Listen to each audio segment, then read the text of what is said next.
আজকে আমি আপনাদের গ্রিন জুসের একটা রেসিপি দিব। অনেকেই জানে গ্রিন জুস কিভাবে বানায়। আর যারা জানে না তাদের জন্যে আমি কি দিয়ে বানাই সেটাই হচ্ছে আপনাদের আমি শেয়ার করব। আর গ্রিন জুস কিন্তু অনেক উপকারী। এটা হচ্ছে অনেকেই জানে। আর যারা জানেন না তারা প্লিজ একটু হচ্ছে ইন্টারনেটে সার্চ করে দেখলেই পেয়ে যাবেন।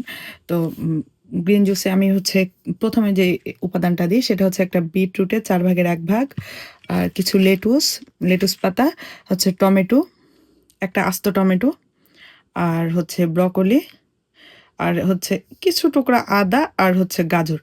আর অনেকে হচ্ছে চাইলে ধনিয়া পাতা বা হচ্ছে পুদিনা পাতাও দিতে পারেন। আমার কাছে এগুলো নাই এখন।